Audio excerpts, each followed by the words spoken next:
Ayan, katigasin, no? Ito na ngayon yung situation dito sa May Buhod River, dito sa Ampix, Tubabinggit, yan. At yan, papansin nyo rin, bumigay na rin yung retaining wall. Biyak na siya, oh. Katigasin yan po. Anytime kasama na po yan. Kasi sobrang lakas ng tubig sa taas, yan. Ito. Yan. Sobrang lakas ng tubig, katigasin. Papansin nyo talaga yun, oh. Retaining wall. Biyak na siya, oh. Yan, katigasin. Lakas ng ulan.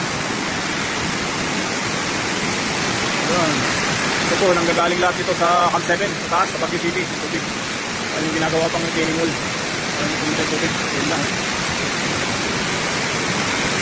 Ayan, lakas. Ayan, ito ang delikado ngayon, mga katigasin. Ayan. Retaining wall na po yan, ha. Crack na po siya, oh. Yung crack niya, makita nyo naman. Ayan yung bagong bridge na gawa. Kasi tubig yung gagaling doon. Kaya daw.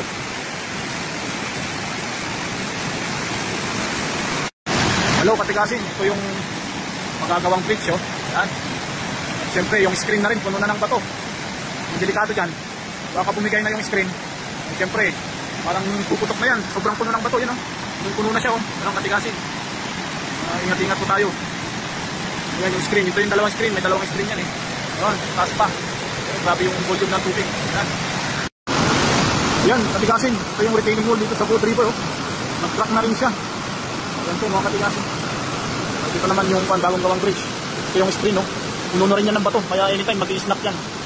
Sana nga, hindi mag-snap yan. Dalawang screen yan pero puno na, oh. Yun, oh, punong-puno ng bato yan. Okay, ingat-ingat po tayo, mga katigasin.